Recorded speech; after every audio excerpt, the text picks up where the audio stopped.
ایسی شدت اور سختی تھی. انہیں لگتا تھا کہ محمد صلی اللہ علیہ وسلم نے ایک ایسے دین کو لے کر آ گئے ہیں جس نے ان کی سوسائٹی کو 2 حصے میں تقسیم کر دیا. چنانچہ جان کے در پہ نکلے محمد صلی اللہ علیہ وسلم کا کام ختم کر دیتے, تمام کر دیتے ہیں تاکہ یہ قصہ ہی ختم ہو جائے. حضرت نعیم بن عبداللہ ایک صحابی ہیں جو اسلام تو لا چکے تھے لیکن چھپا رکھا تھا اسلام. اس زمانے میں مسلمان کمزور تھے. تو کہا کہاں کا ارادہ ہے عمر؟ کہا کہ جاتا ہوں محمد کا کام تمام کر دیتا ہوں. معاشرے مکہ کی سوسائٹی کو انہوں نے 2 ٹکڑے میں بانٹ دیا. کہا کہ اپنے گھر کی خبر لو, تمہارے بہنوئی سعید بن زید اور بہن فاطمہ بنت خطاب مسلمان ہو چکے ہیں. یہ دونوں لوٹتے ہیں غصے کے مارے اور پاتے ہیں اپنی بہنوئی کو بہت درجہ پیٹتے ہیں. صحابی حضرت سعید بن زید کو, بہن کو اتنا مارتے ہیں کہ خون آلود کر دیتے ہیں. ان کے ہاتھ سے وہ مصحف گر پڑتا ہے جو ان کے ہاتھوں میں ہوتا ہے, جو سورہ طٰہٰ لکھا ہوتا ہے, اس کو اٹھا دیتے ہیں. بہن کہتی ہے کہ تم نہیں چھو سکتے ناپاک ہو, جاؤ غسل کر کے آؤ. غسل کر کے آتے ہیں اور اس سورہ کو پڑھتے ہیں. اور جیسے ہی پڑھتے ہیں طٰہٰ مَا أَنزَلْنَا عَلَيْكَ الْقُرْآنَ لِتَشْقَىٰ, قرآن کریم ان کے اوپر گہرا اثر ڈالتی ہے یہ کتاب, اور اسی وقت مسلمان ہو جاتا ہے. اللہ کے نبی صلی اللہ علیہ وسلم نے دعا کی تھی کہ اللہم اعز الاسلام بأحب الرجلین الیک, بعمر بن الخطاب اور بعمر بن ہشام. اے اللہ اسلام کو غلبہ اور طاقت دے 2 شخص میں سے جو تیرے نزدیک زیادہ محبوب ہے, عمر یا ابو جہل. اللہ کے نزدیک عمر زیادہ محبوب تھے, اور اللہ نے ان کے ذریعے اسلام کو اتنی قوت دی کہ حضرت عبداللہ بن مسعود کہتے ہیں ما زلنا عزتا منذ اسلم عمر, جس دن سے اسلام لائے عمر اس دن سے اللہ نے ہمیں طاقتور اور غالب رکھا. ایسے صحابی جن کی مشوروں سے کے مطابق قرآن کی آیات اتری, وہ کہتے ہیں وافقت ربی فی 3, 3 باتوں میں میرے رب نے میں نے اپنے رب کی موافقت کی, جیسا کہا ویسے ہی اللہ نے قرآن اتار دی. اور اسی لیے اللہ کے نبی نے کہا کہ اگر میرے بعد کوئی نبی ہو سکتا تھا تو عمر ہوتا, لیکن میرے بعد کوئی نبی آنے والا نہیں ہے, میں نبیوں کا خاتمہ کرنے والا. ایسے صحابی جنہوں نے پوری زندگی نبی صلی اللہ علیہ وسلم کی مدد میں گزاری, اور جب خلیفہ بنے تو ایسی مثال چھوڑی ہے عدل و انصاف کی کہ دنیا رہتی دنیا تک عمر کا عدل جو ہے مثال بن گیا. گاندھی جی سے پوچھا گیا تھا کہ کیسی حکومت قائم کیجیے گا؟ کہا کہ عمر رضی اللہ عنہ کے جیسے حکومت کروں گا جس میں عدل و انصاف. ایسی شخصیت کہ جن کے بارے میں کہا جاتا ہے کہ وہ مدینہ میں سوئے رہتے تھے زمین پہ, اور کہا کہ عراق کے کنارے پہ اگر کوئی چرواہا ہے تو اس کی جو ہے اس کے جان و مال کی حفاظت کی ذمہ داری ان کے اوپر.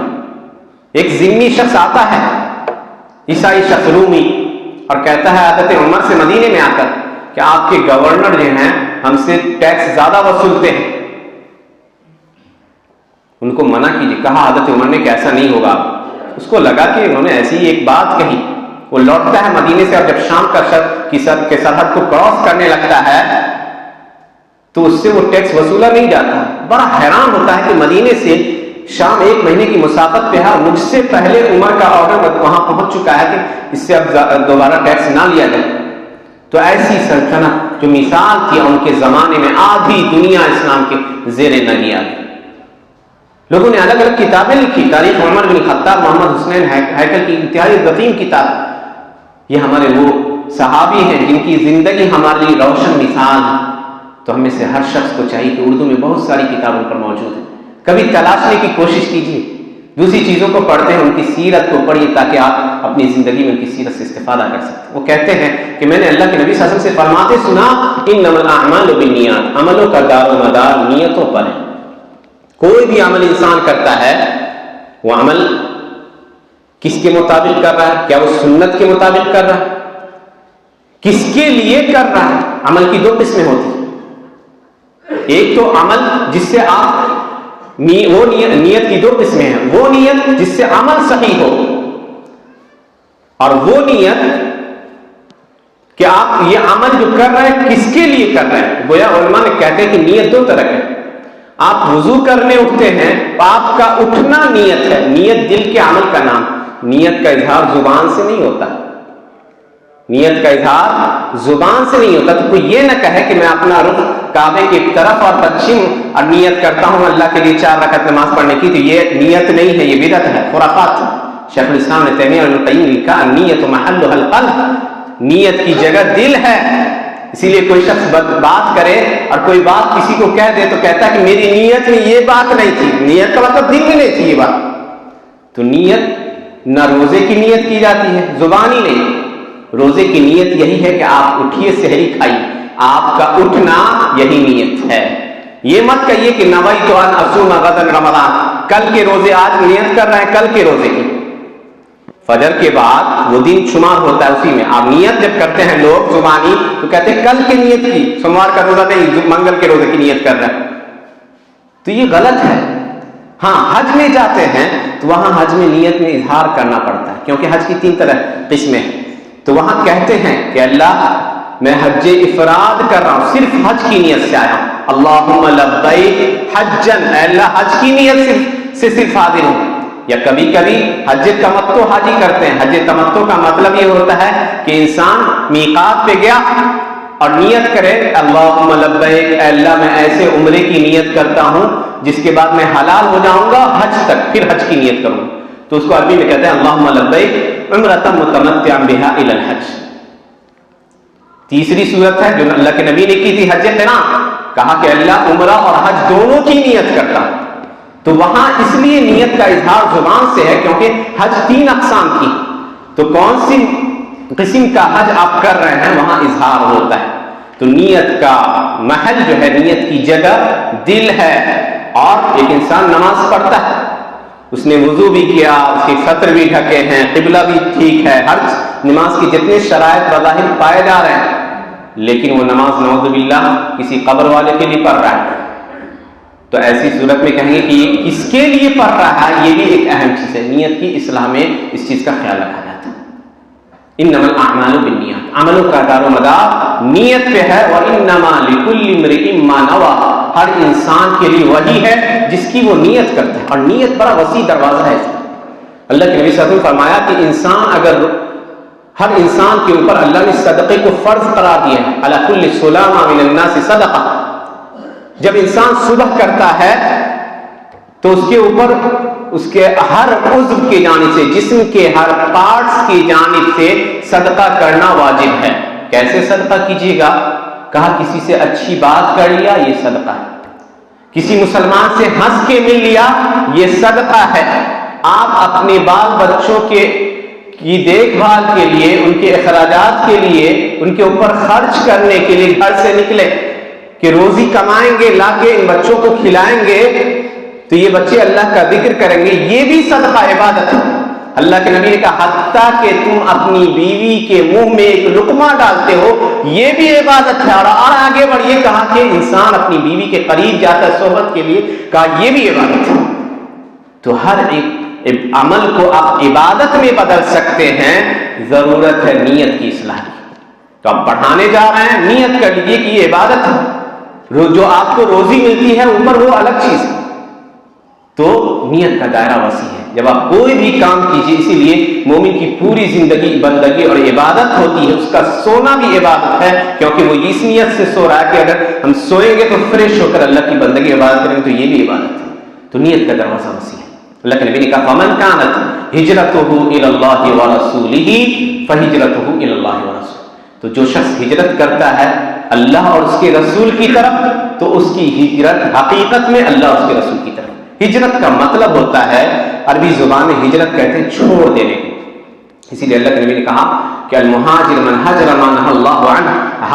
حقیقت میں مہاجر وہ شخص ہوتا ہے جو ان باتوں کو چھوڑ دے جس سے اللہ نے منع کیا. اللہ نے جن باتوں سے منع کیا ہے ان باتوں کو اگر آپ چھوڑ دیتے ہیں تو حقیقی ہجرت یہی ہے. اور اصطلاح میں ہجرت کہتے ہیں کہ دین کو بچانے کے لیے گھر بار ملک وطن کو چھوڑ کر انسان ایسی جگہ چلا جائے جہاں سکون سے وہ اللہ کی بندگی کر سکے. ہجرت واجب ہے، لیکن کب؟ جب آپ اس کی استطاعت رکھتے ہیں. آسانی سے اپنے دین کو بچانے کے لیے کوئی ایسی جگہ انسان رہ رہا ہے مسلمان جہاں اس پہ ظلم و ستم ہے، دینی رسم و دینی فرائض نہیں ادا کر سکتا، تو اللہ کا حکم ہے کہ چھوڑ دو اس جگہ. مکہ میں جب مسلمانوں پر ناطقہ بند ہوا، مسلمانوں کے لیے رہنا دشوار ہو گیا، تو اللہ کے نبی نے ہجرت کی اجازت دی. چنانچہ مکہ سے مسلمانوں نے حبشہ کی طرف ہجرت کی. 2 ہجرتیں کی.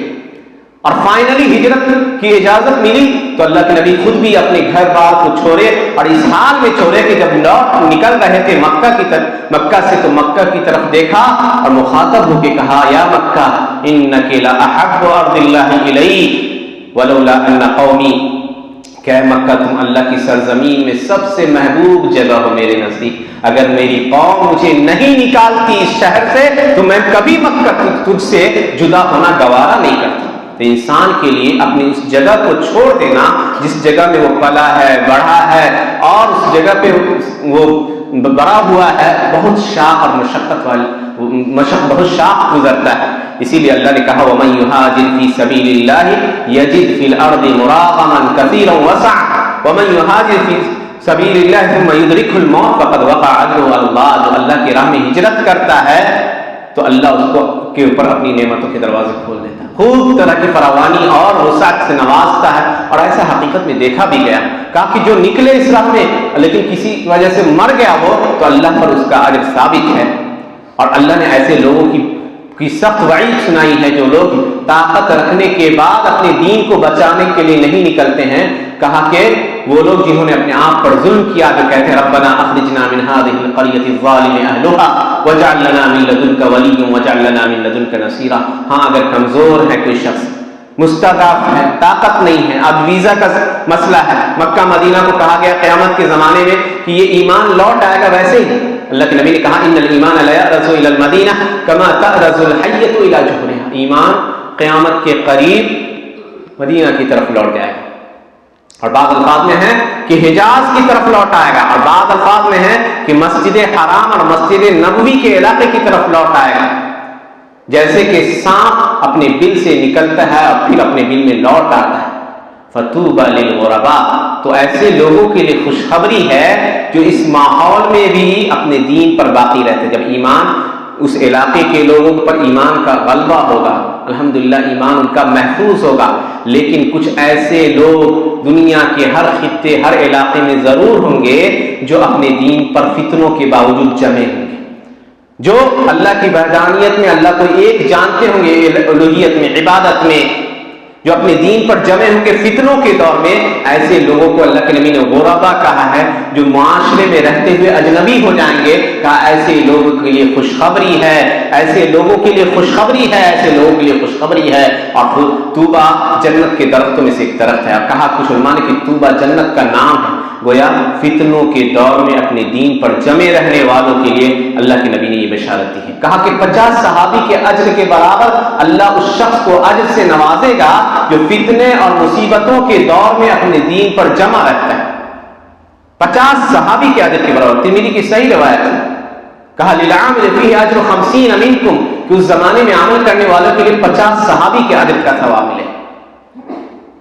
تو اصل ہجرت یہ ہے کہ اللہ کی منع کردہ چیزوں سے انسان بچے، اور اللہ کے نبی نے کہا کہ وَمَنْ كَانَتْ هِجْرَتُهُ إِلَى دنیا حاصل کرنے کے لیے گھر بار چھوڑ گیا، اس لیے اس ملک کو چھوڑا کیونکہ دنیا حاصل کرنی، دنیا کمانا چاہتا اور کچھ نہیں، یا کسی عورت سے شادی کرنا چاہ رہا ہے، تو اللہ کے نبی نے کہا کہ اس کی ہجرت اسی کے لیے ہے جس کے لیے وہ ہجرت کرتا ہے، یعنی انتہائی گھٹیا چیز کے لیے اس نے اپنے گھر بار کو چھوڑا۔ حالانکہ ہونا تو یہ چاہیے تھا کہ گھر بار اسی حالت میں چھوڑے جائیں جب دین پر خطرہ۔ تو یہ کچھ باتیں تھیں اس حدیث کے متعلق۔ انشاءاللہ اگلے ہفتے سے باضابطہ مسائل کا باب شروع ہوگا۔ اللہ سبحانہ و تعالیٰ سے دعا ہے کہ اللہ سبحانہ و تعالیٰ ہمیں دین پر ثبات سے نوازے۔ آمین۔ وآخر دعوانا الحمدللہ رب العالمین۔